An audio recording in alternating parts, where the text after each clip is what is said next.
Welcome to Electronics Education. Today we will learn about how voltage, current, and resistance relate in Ohm's law, discovered by George Simon Ohm and published in his 1827 paper, The Galvanic Circuit Investigated Mathematically. Voltage, current, and resistance. An electric circuit is formed when a conductive path is created to allow electric charge to continuously move. This continuous movement of electric charge through the conductors of a circuit is called a current, and it is often referred to in terms of flow, just like the flow of a liquid through a hollow pipe. The force motivating charge carriers to flow in a circuit is called voltage. Voltage is a specific measure of potential energy that is always relative between 2 points. When we speak of a certain amount of voltage being present in a circuit, we are referring to the measurement of how much potential energy exists to move charge carriers from one particular point in that circuit to another particular point. Without reference to two particular points, the term voltage has no meaning. Current tends to move through the conductors with some degree of friction, or opposition to motion. This opposition to motion is more properly called resistance. The amount of current in a circuit depends on the amount of voltage and the amount of resistance in the circuit to oppose current flow. Just like voltage, resistance is a quantity relative between 2 points.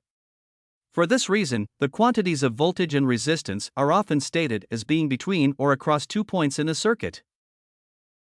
Units of measurement: volt, amp, and ohm. Here are the standard units of measurement for electrical current, voltage, and resistance.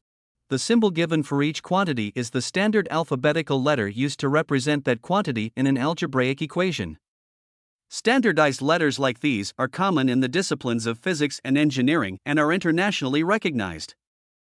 The unit abbreviation for each quantity represents the alphabetical symbol used as a shorthand notation for its particular unit of measurement.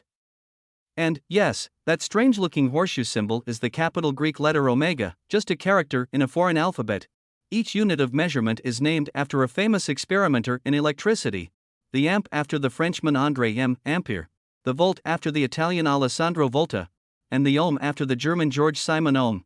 The mathematical symbol for each quantity is meaningful as well. The R for resistance and the V for voltage are both self-explanatory, whereas I for current seems a bit weird.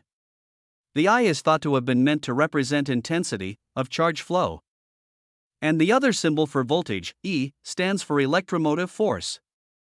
From what research I've been able to do, there seems to be some dispute over the meaning of I. The symbols E and V are interchangeable for the most part, although some texts reserve E to represent voltage across a source, such as a battery or generator, and V to represent voltage across anything else.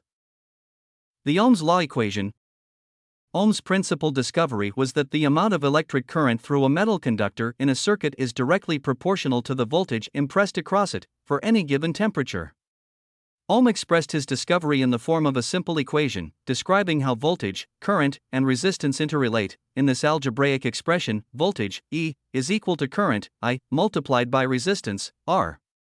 Using algebra techniques, we can manipulate this equation into two variations, solving for I and R, respectively. Analyzing simple circuits with Ohm's law, let's see how these equations might work to help us analyze simple circuits. In the above circuit, there is only one source of voltage, the battery, on the left, and only one source of resistance to current, the lamp, on the right. This makes it very easy to apply Ohm's law. If we know the values of any two of the three quantities, voltage, current, and resistance, in this circuit, we can use Ohm's law to determine the third. In this first example, we will calculate the amount of current in a circuit, given values of voltage and resistance. What is the amount of current in this circuit? From Ohm's law we can get current, I, is equal to the voltage, E, divided by the resistance, R. Then, we get 12 volt divided by 3 ohms, which will result in 4 amps.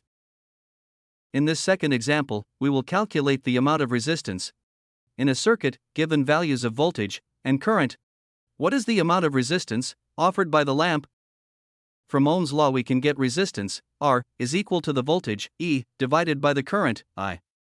Then, we get 36 volt divided by 4 amps, which will result in 9 ohms. in the last example, we will calculate the amount of voltage supplied by a battery, given values of current and resistance. What is the amount of voltage provided by the battery? From Ohm's law we can get voltage, E, is equal to current, I, multiplied by resistance, R. Then, we get 2 amps multiplied by 7 ohms, which will result in 14 volts. Ohm's law triangle technique. Ohm's law is a very simple and useful tool for analyzing electric circuits. It is used so often in the study of electricity and electronics that it needs to be committed to memory by the serious student. For those who are not yet comfortable with algebra, there's a trick to remembering how to solve for any one quantity, given the other two. First, arrange the letters E, I, and R in a triangle like this. If you know E and I, and wish to determine R, just eliminate R from the picture and see what's left. You'll see R is equal to E divided by I. If you know E and R, and wish to determine I, eliminate I and see what's left. You'll see I is equal to E divided by R. Lastly, if you know I and R, and wish to determine E, eliminate E and see what's left. You'll see E is equal to I multiply by R. Eventually, you'll have to be familiar with algebra to seriously study electricity and electronics, but this tip can make your first calculations a little easier to remember. If you are comfortable with algebra, all you need to do is commit E equals IR to memory and derive the other two formulae from that when you need them. If you found this video helpful, entertaining, or informative, please give it a thumbs up and subscribe to our channel.